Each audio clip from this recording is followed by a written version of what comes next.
né? E as verdades essenciais que nós vamos estudar hoje é isso aqui, tá? É essa parte que está aparecendo aí, que a gente consegue ler com tranquilidade. E daqui a gente vai extrair os pontos que eu julgo principais para nós estudarmos a respeito dessa doutrina. Nessa pequena frase aí, nessa pequena afirmação que nós encontramos, você vai encontrar as principais doutrinas a respeito das Sagradas Escrituras. Vamos ler então.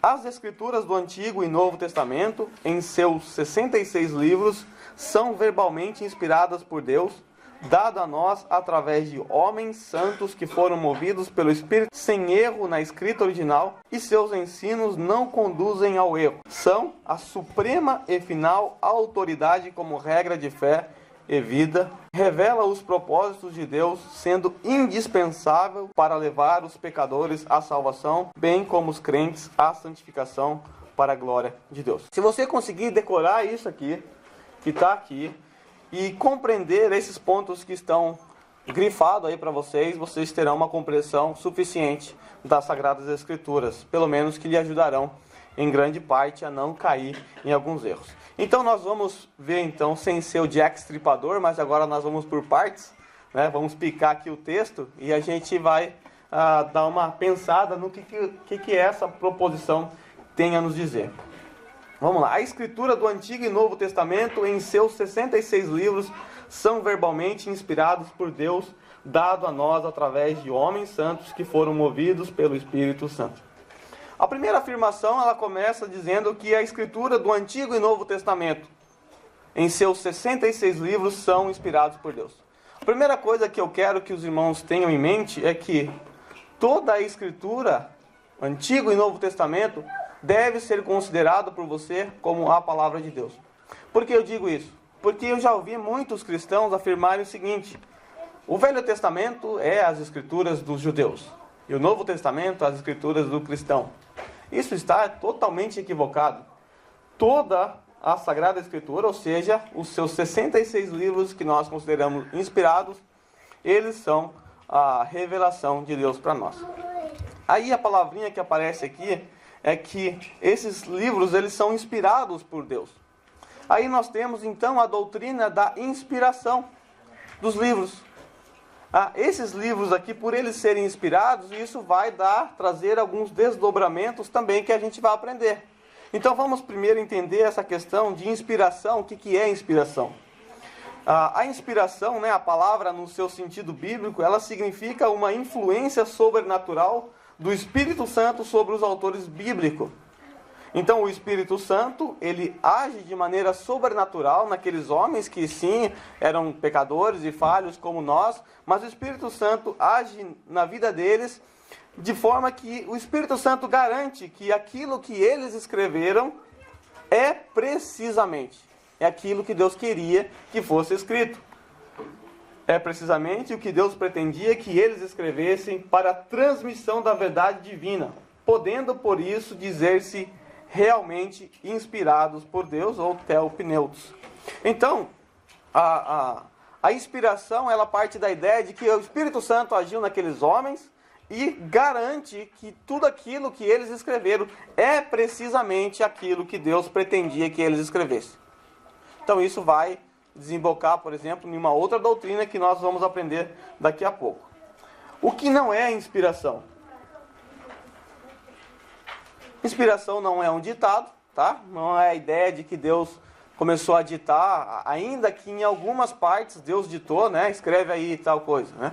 Em algumas partes da Bíblia, mas poucas partes, Deus ditou literalmente, né, aquilo que Ele queria que fosse escrito. Mas na maioria dos textos bíblicos, Deus não estava ali ditando. Aqueles autores, eles influenciados pelo Espírito Santo, escreveram. Por exemplo, Paulo, quando tinha problema nas igrejas, ele escrevia aquelas cartas para corrigir os problemas da igreja. Era o Espírito Santo agindo em Paulo, de maneira a tratar o problema da igreja.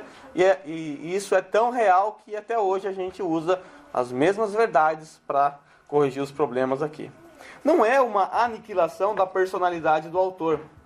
O autor não entra em transe, os autores bíblicos, Chico Xavier. Não é essa a ideia, né? Eles continuam mantendo a sua personalidade e isso é perceptível nas características literárias que nós vemos, né? Cada escritor tem uma forma peculiar de escrever, né? Paulo, se você vê, é um texto mais difícil de você entender, mais carregado. Você vê João, é um pouco mais simples, Pedro também é um pouco mais simples. Então eles mantiveram a sua personalidade. O Espírito Santo agiu neles, mantendo a personalidade deles ainda quando eles escreviam. Inspiração não são visões e elucubrações mentais, vozes estranhas. Não era isso que eles ouviam, não é esse tipo de raciocínio. Ainda que o Apocalipse seja uma visão, grande parte das Sagradas Escrituras não são visões, né? O cara estava lá, dormiu, acordou e escreveu. Deus, às vezes, usava o próprio dia a dia daqueles homens para que eles escrevessem, ou coisas que eles viam, né? Realidades presentes, ou às vezes profecias do futuro que Deus revelava a eles a respeito de alguns reinos, etc. e tal. E também não é o escritor ficar num estado anormal. Eu vou pular aqui essa parte, que essa parte eu já ensinei, e eu vou já para o próximo slide aqui.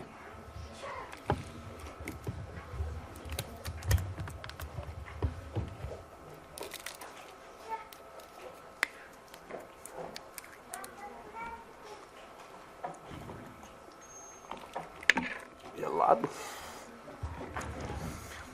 A outra parte que nós temos na declaração aí na apostila é que é sem erro na escrita original e seus ensinos não conduzem ao erro. Isso é um raciocínio óbvio. Se as escrituras ela é inspirada por Deus, se o Espírito Santo agiu naqueles homens de maneira a preservá-los, a escrever aquilo que Deus pretendia que fosse escrito, então isso vai evidentemente desembocar na doutrina da inerrância das Sagradas Escrituras.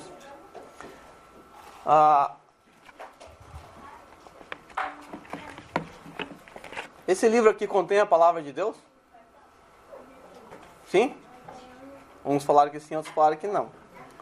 E agora? Esse livro não contém a palavra de Deus, não taque pedra ainda. Esse livro é a palavra de Deus. Isso é diferente. Esse livro aqui contém a palavra de Deus? Esse contém a palavra de Deus, porque há citações da palavra de Deus. Então uma distinção muito importante nós fazemos é isso. Esse livro é a palavra de Deus.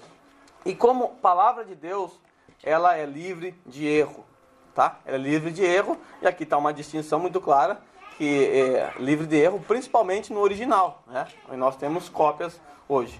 Então aqui nós temos uma outra doutrina, a doutrina da inerrância das Sagradas Escrituras. Infelizmente existe uma teologia chamada teologia liberal, e essa teologia tem entrado em muitas igrejas de maneira sutil, né? E principalmente com o avanço da internet, isso tem sido cada vez mais difundido, e a teologia liberal, ela não acredita que esse livro, em toda a sua parte, como um todo, é a palavra de Deus. Existe até um cidadão nas redes sociais, aí, o Caio Fábio, que ele diz que há contradições na Bíblia, e que, na verdade, só o que Jesus falou, que é a palavra de Deus, então ela não é toda a palavra de Deus, algumas partes ele acredita que é tal. Então são pensamentos que nós devemos tomar cuidado. Se toda a Bíblia, os 66 livros, foram inspirados por Deus, toda ela é livre de erro, tá ok? Desculpa a correria aí, vou continuar. O texto continua dizendo, esse texto que vocês decoraram, né? E aí todo mundo decorou. São a suprema e final autoridade como regra de fé e vida. Aqui nós temos uma outra doutrina, a doutrina da autoridade das Sagradas Escrituras. Na verdade, esse ponto aqui é um dos pontos mais importantes para você começar a caminhar. Porque se você não partir do pressuposto que a Bíblia é autoridade sobre a sua vida, e que ela tem autoridade para guiar, para nortear a sua vida, se você não crê nisso, então tudo que vem dela não faz o menor sentido para você. Para que você vai obedecer os mandamentos que estão ali, se ela não é autoridade para você? Então, essa questão de autoridade, ela foi um problema lá da Reforma Protestante. Lembra na primeira aula que eu dei, que nós trouxemos um pouco do contexto histórico, e a gente viu que por causa de alguns problemas que estava tendo na Igreja Católica, a venda de indulgência, salvação por causa da fé, a autoridade do Papa como suprema e última em todas as instâncias. Então, os reformadores, quando eles começaram a reforma, com Martinho Lutero, o principal ponto a ser batido foi a respeito da autoridade. Aí foi cunhado o famoso sola scriptura que todo mundo conhece, por Martinho Lutero. E esse sola scriptura significa o quê? Por que foi cunhado esse sola scriptura? Sola Scriptura era uma resposta ao catolicismo romano que tinha o Papa como a sua última autoridade, autoridade máxima, aquele que comandava, que mandava, depois vinha a tradição e lá por último se desse as Escrituras. Aí Lutero, quando ele propõe a ideia de que a Bíblia é a autoridade máxima, ele está arrancando o Papa do seu lugar, dá um cascudo nele assim, tira a tradição da igreja e coloca as Sagradas Escrituras. Agora aqueles irmãos reformados que estão surgindo ali, aquele novo caminho que está saindo dali, passa a ter não mais o Papa e a igreja como autoridade, mas passa a ter as Sagradas Escrituras. E Lutero chegou a dizer que ainda que chovesse milagres do céu, se não tivesse isso nas Sagradas Escrituras, que para ele isso aí não valia de nada, não servia de nada. Porque o que importa, na verdade, é o que a Bíblia assim diz. Então, para você fazer parte, ser membro dessa igreja, você necessariamente precisa crer que ela é a autoridade sobre a sua vida. Por quê? Porque a Bíblia ela vai confrontar os seus pecados. E essa igreja vai confrontar os seus pecados. Essa igreja ela vai confrontar os seus erros. E tudo isso vai ser confrontado com base na autoridade que ela tem. Então, se você é alguém que não está propenso a se sujeitar à autoridade das Sagradas Escrituras, então essa não é uma igreja adequada para você. Essa é uma igreja da qual você não vai se dar muito bem. Porque nós vamos usar a autoridade dela, que corrige a nós para corrigir todos. Porque ela é a autoridade de regra e fé da nossa vida. Nossa vida tem que ser norteada por ela. Lembra de Gálatas 6:1? Vocês que são espirituais, o que vocês devem fazer quando vê algum irmão em pecado? Corrigi-lo com mansidão e amor. Por quê? Porque ela é que corrige a nossa vida. Ela é a nossa regra de fé e prática. Quando eu aqui cair em erros, pecar, falhar, vocês devem usar a autoridade da Bíblia para me corrigir em amor e mansidão. Então, a doutrina da autoridade ela é imprescindível para qualquer membro dessa igreja aqui. O texto continua ainda nos mostrando que as Sagradas Escrituras, ela revela os propósitos de Deus. Nós temos aqui, então, a doutrina da revelação de Deus. Aqui aparece para nós logo a doutrina da revelação. E essa doutrina da revelação é importante porque a palavra revelação, hoje em dia, é um pouco estranha no meio evangélico. Eu tenho uma revelação para vocês aqui. Não tenho, não. Eu não trabalho na Kodak, nem existe mais isso. O que é a revelação, o conceito bíblico de revelação? O conceito bíblico de revelação não tem nada a ver com esse negócio de, Felipe, Deus está me revelando. Não tem nada a ver com isso, tá? Isso aí é outra coisa. A revelação do conceito bíblico é isso aqui. A palavra revelação, ela deriva do grego apocalipse, né? Que apocalipse pra gente em português aí, que significa tirar o véu, tornar descoberto, expor o que estava oculto. Diz respeito ao ato pelo qual Deus comunica uma verdade antes oculta. Quando o apóstolo Paulo vai falar a respeito de Jesus, nas suas cartas, a respeito do Evangelho, ele fala que o Evangelho era um mistério que outrora estava oculto. Em tempos passados estava oculto, mas que agora estava sendo descortinado, estava sendo revelado àqueles homens. A revelação de Deus, ela já foi revelada a nós. Tudo aquilo que Deus quis revelar a você está plena e completamente aqui. Então nós rejeitamos qualquer revelação extra-bíblica. Um debate que eu vi esses tempos atrás, lá no Vejam Só, uma pessoa defendendo a revelação do Assim Diz o Senhor hoje, e o tal pregador, o outro pregador, o oponente, disse, mas se está na Escritura essa revelação? Não, então eu não preciso dela. Aí se tiver, também não preciso, porque já tenho a Bíblia, eu não preciso de outras revelações. Então nós certamente rejeitamos qualquer ideia de revelação que não se enquadra nas Sagradas Escrituras. Nós não precisamos dela. A revelação ela está plenamente completa, já foi descortinado diante dos olhos dos discípulos e eles registraram isso aqui para nós. O mistério de Deus foi revelado a nós, Jesus Cristo. Quando nós falamos da revelação, é importante você saber que existe duas formas de revelação. Eu vou falar muito rápido isso aqui, porque também já ensinei essa matéria. Então nós temos uma divisão na revelação. A revelação geral, né, que pode ser percebido através da criação. Quando você olha para a criação, quando você olha para essa obra inteligente, você tem que chegar a uma conclusão óbvia. Deus criou tudo isso. Pelo menos um ser muito inteligente criou tudo isso. Isso é revelação geral, porque é uma revelação que é dada a todos, né? Está diante dos olhos de todos, seja incrédulos, seja cristãos ou não. Outro que nós temos aqui é a consciência, né? E o texto de Romanos vai nos mostrar que Deus colocou essa consciência na mente dos seres humanos. E outro é a providência, né? A chuva, o sol, tudo isso é parte da revelação geral de Deus, que na verdade ela não serve para salvar o ser humano. Ela é uma revelação de alcance universal. Todo mundo consegue perceber que existe através da natureza. E no final de tudo, o resultado dessa revelação geral é apresentar o ser humano indesculpável diante de Deus. É simplesmente uma prova a mais na culpa do ser humano com relação a não ter crido em Deus. E depois a revelação específica, ela é diferente da geral no sentido de que ela é revelação dada através de Jesus Cristo, que é o Verbo, através das Sagradas Escrituras.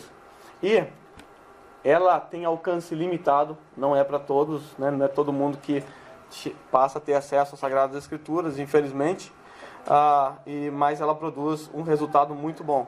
Ela produz o ser humano redimido por Deus. Correndo aqui, nós temos ainda uma outra palavrinha que aparece aí.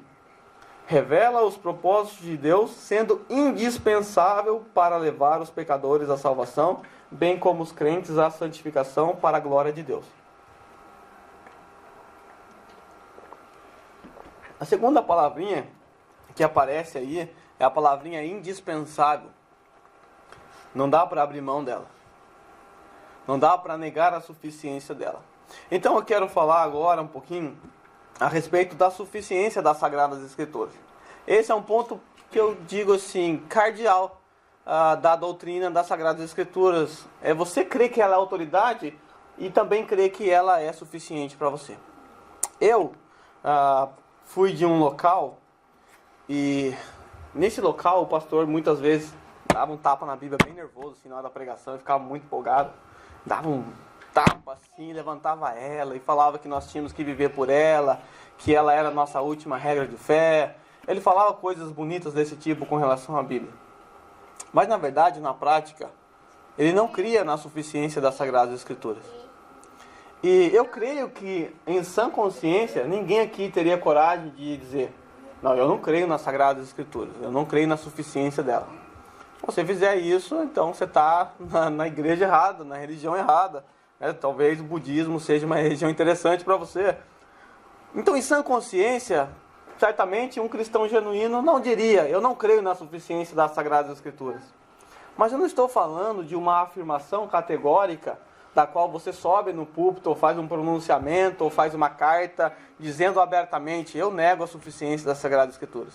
Eu estou falando de coisas que a gente faz na prática que acabam negando a suficiência das Sagradas Escrituras.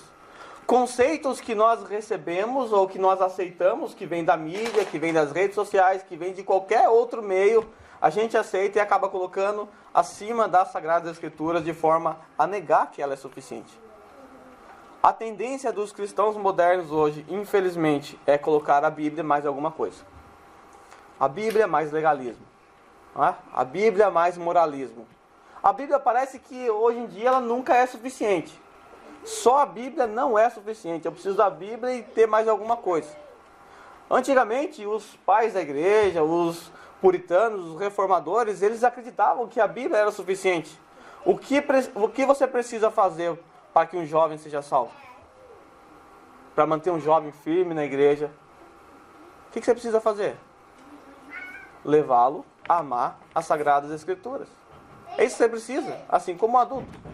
Uma vez, participei de um culto jovem, eu acho que até o Rafael era o baterista. Não sei, suspeito. Muito tempo atrás. E foi um culto jovem começou o culto, apagou toda a luz, começou a sair fumaça do púlpito lá, tal, e jogo de luz, tal, e o som comendo, rock and roll na veia, tá? Acho que era o Batata. E o tempo inteiro, foram quase 3 horas de pulação, e os jovens batendo cabeça um no outro, tal, aquela doideira de jovem. Aí acabou, assim, faltando 10 minutos, os jovens praticamente dormiram ali, porque estavam tudo cansados de pular igual um macaco. Aí, uma palavrinha de 10 minutos. Também não tinha nada a ver com nada. 10 minutos foi falado. O que aconteceu? Eu cheguei depois pro pastor na época, que era pastor lá da igreja, e disse, olha, por que 10 minutos de palavra e quase 2 horas pulando igual um macaco? Sabe qual foi a resposta? Ele disse, se não fizermos isso com os jovens, não proporcionarmos diversão, lazer, os jovens não ficam na igreja. Então é melhor que eles tenham prazer aqui que eles teriam no mundo, porque se eles não tiverem isso aqui, eles vão procurar a balada lá fora. Então, ele proporcionou uma metodologia que contraria a suficiência das Escrituras. O que mantém o jovem firme nos caminhos do Senhor? O próprio salmista nos dá a dica. É o amor pela palavra. É amar a Bíblia. Então, o que você quer manter alguém, a Bíblia é suficiente. Ah, mas não ficou aqui. Sinto muito, ele não crê na suficiência das Sagradas Escrituras. Então, pessoas criam metodologias para substituir ou tentar ajudar a Bíblia. Olha, só a Bíblia não dá para segurar os jovens na igreja. Então, vamos fazer um baile gospel aqui, né? Baile dos anos 80 gospel. Vamos usar alguma coisa, vamos procurar alguma metodologia para resolver esse problema. Essa questão da suficiência das Escrituras, ela traz por trás um problema histórico já. Esse não é um problema novo.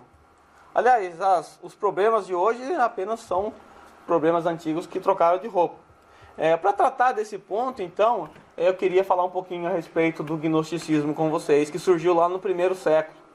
Nos primeiros séculos, e nesses primeiros séculos, o gnosticismo, que já era embrionário no tempo do Novo Testamento, ele cresceu até o 4º século e ele negava diretamente a suficiência das Sagradas Escrituras. E muitas igrejas hoje poderiam ser classificadas como igrejas neognósticas. Muitos pastores modernos hoje, depois do século XVIII para frente, poderiam ser chamados de neognósticos. Por quê? Trocaram a suficiência das Escrituras por outra coisa. O que é o gnosticismo de forma rápida para nós entendermos? O gnosticismo era uma seita que floresceu lá nos primeiros séculos, que tinha basicamente um entendimento de que a matéria era má e o que é espiritual que é bom, né?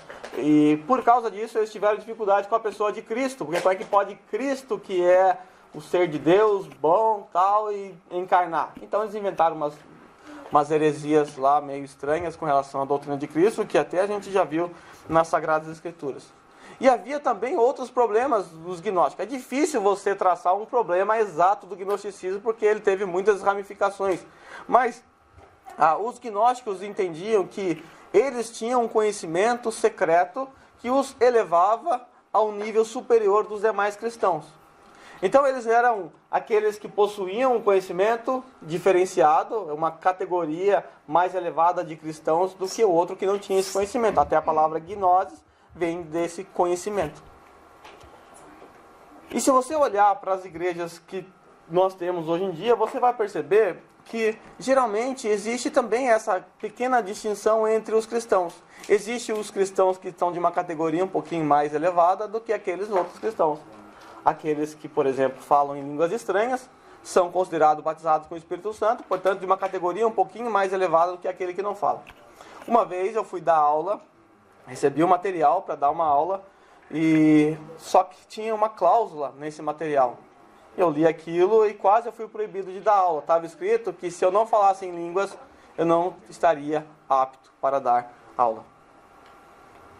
E eu achei aquilo muito estranho, porque afinal a aptidão de dar aula não tem nada a ver com falar em outras línguas. Então eu quase que fui proibido, por quê? Porque estava evidente ali, estava escrito que eu não era espiritual, porque eu não falava em línguas estranhas. Ou seja, aquele que fala em língua estranha, então ele é de uma categoria um pouquinho melhor. Ele é mais espiritual do que eu. Uma vez, John MacArthur diz que no seminário, quando ele era seminarista, um aluno, um amigo de quarto dele disse: "Você não é espiritual." Aí MacArthur disse assim: "Por que eu não sou espiritual, né?" Aí ele falou, o rapaz disse: "Porque você não vai na reunião de oração da quarta-feira."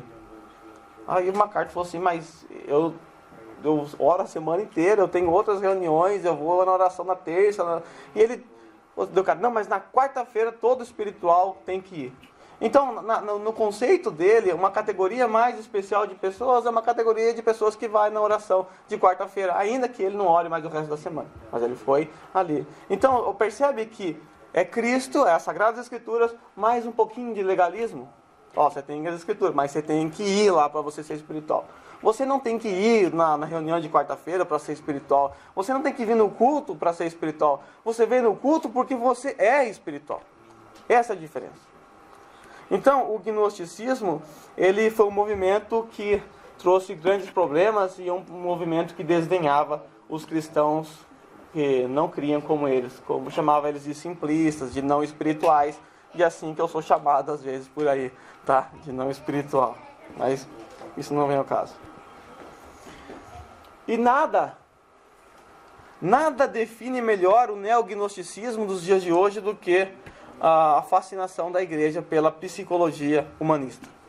Nada define mais o neognosticismo hoje pela fascinação que há pela psicologia humanista. Quando eu fiz seminário, a gente tinha uma classe de mais ou menos 25 a 30 alunos no máximo, assim, não passava disso. Aí foi feita uma proposta, uma propaganda de que um professor ia dar aula de aconselhamento cristão. E esse professor de aconselhamento cristão era um pastor psicólogo, né? Hoje eu acho que ele só é psicólogo mesmo. Ele era o professor psicólogo. E foi feita uma proposta para as pessoas das igrejas. Convite: olha, vai vir um pastor que vai te ensinar técnicas psicológicas para você aconselhar as pessoas. Beleza. A sala simplesmente lotou. Foi assim uma busca por isso de uma forma assim que quase não tinha espaço até para a gente sentar ali e estudar. Isso mostra o quê? Mostra a busca exacerbada por psicologia. A ideia é o seguinte: aqueles hoje que não têm um conhecimento básico da psicologia, eles se sentem inadequados para o aconselhamento bíblico. E uma das ênfases da nossa denominação é a ênfase no aconselhamento bíblico. E o aconselhamento bíblico defende a ideia de que todos os cristãos são suficientemente equipados para o aconselhamento bíblico, porque você recebeu toda a ferramenta aqui. Se você sabe usar ou não, é problema seu. Mas você tem toda a ferramenta que foi dada em suas mãos. Então, assim, se você não tem a capacidade de estudar psicologia, se você não passou por um cursinho preparatório de psicologia, você hoje não é uma pessoa adequada para o aconselhamento. É isso que está sendo vendido por aí. Ou seja, um conhecimento um pouco mais elevado. Neognosticismo. Alguns pastores hoje, infelizmente, eles não se sentem adequados para o aconselhamento bíblico. O que eles fazem? Quando tem um problema na igreja, indica para o psicólogo. E a igreja moderna abraçou a ideia de uma psicologia cristã, que na verdade é uma contradição de termos isso aqui. A psicologia cristã não faz o menor sentido. E as clínicas hoje, elas têm usado, essa psicologia dita cristã, têm usado terminologias bíblicas, na verdade, somente para camuflar a psicologia humanista que está por trás. É complicado para um cristão abraçar a psicologia como um bem necessário. Ainda que a psicologia tenha as suas vantagens na área do comportamento, ainda que tenha na área de algumas instruções, tenha um pouco de vantagem em algumas áreas, ela não pode substituir as Sagradas Escrituras. Ela não pode, em última análise, ser a regra de fé dos cristãos. Por quê? Primeiro, ela parte de pressupostos que contrariam plenamente as Sagradas Escrituras. Uma das pressuposições que contraria as Sagradas Escrituras é que não há mal no ser humano, e o ser humano é capaz de resolver e encontrar o problema que está dentro de si. Então, logo de cara, vai contra a doutrina do pecado, que mostra que todos nós caímos, o problema está em nós sim, mas a solução está fora de nós, a solução está em Cristo. E a psicologia vai buscar em você a solução e a cura para o seu problema. A psicologia, ela foi desenvolvida, ela tem laços de emaranhados complicados, mas ela foi desenvolvida por pressupostos ateístas, não levando em conta a existência de um Deus, não levando em conta que existe um Deus que criou o homem e que, na verdade, Deus é o único que pode conhecer a alma, porque a psicologia tem o sentido da palavra tem a sua relação com a alma, só que quem realmente pode conhecer a alma é Deus e as suas sagradas escrituras. O psicólogo, ele não tem condição de conhecer a sua alma. O máximo que ele faz é analisar os seus comportamentos e dar um parecer. O pressuposto primeiro que eu falei é que a natureza ela é basicamente boa. O segundo pressuposto é que as pessoas em si mesmas ela possuem resposta para o seu problema. Terceiro, a chave para entender e corrigir as atitudes das pessoas reside em algum ponto do seu passado. Às vezes a psicologia defende a ideia de que, olha, você é assim hoje, irmão Roberto, porque talvez quando você era criança sua mãe bateu muito na sua cabeça, ou o seu pai te rejeitou. E a psicologia, então, o que ela faz? Ela camufla o que você tem como pecado hoje, jogando a culpa em algum fato do passado, justificando o seu erro por causa de algum fato. Você é assim hoje por causa de coisas que você fez no passado. Ainda que essas coisas talvez tenham te empurrado ainda mais para o pecado, não justifica o fato de que isso é um pecado e precisa ser tratado como pecado, não como uma doença.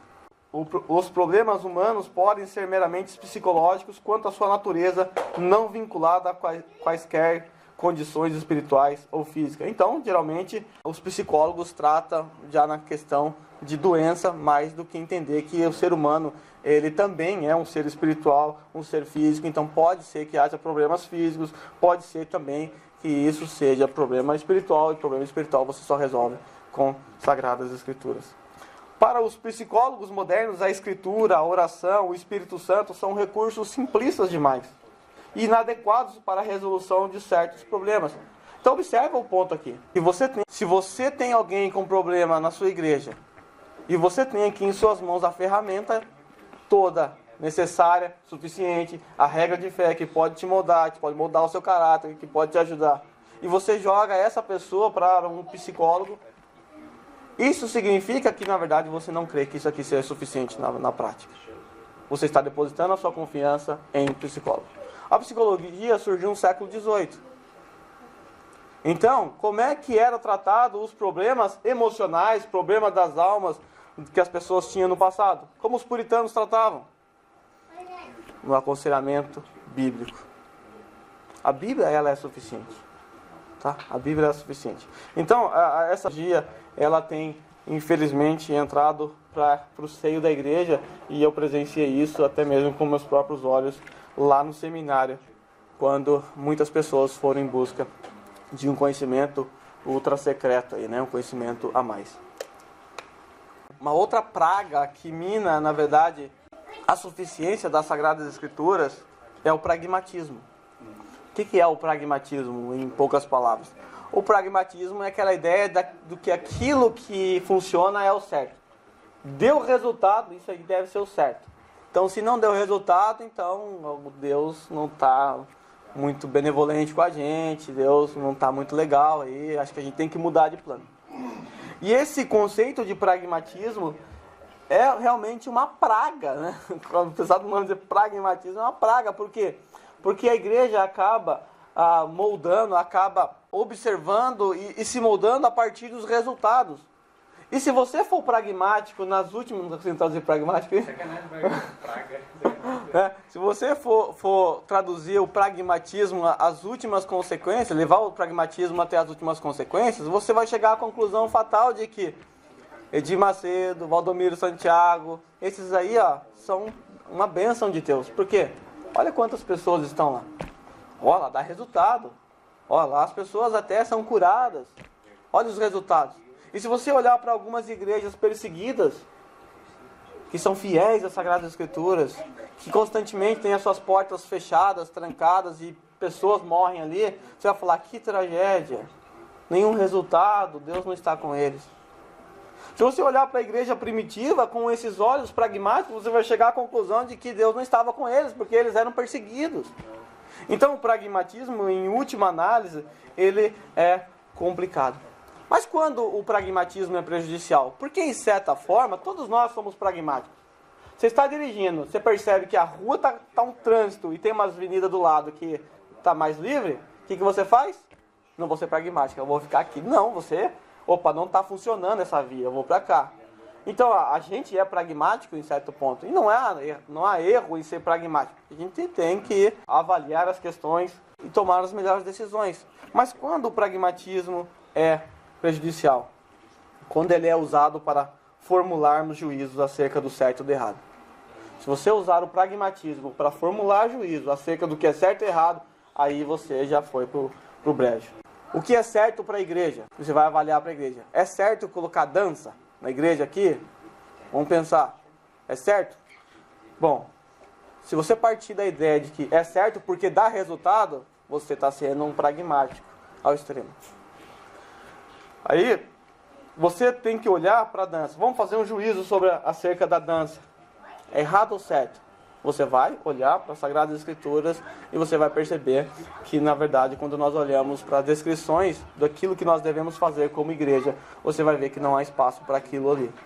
E você não vai fazer simplesmente porque a Bíblia não lhe dá espaço para esse tipo de coisa. Então você vai sujeitar o seu pragmatismo às Sagradas Escrituras. Então nem sempre aquilo que dá resultado é aquilo que você deve abraçar, que você deve entender como sendo certo. Tá? Então nunca use o pragmatismo para você formular juízo a respeito do certo e errado. Nem sempre aquilo que dá resultado é o certo. Alguma dúvida depois a gente conversa no particular, no privado. Vamos então orar agradecendo a Deus.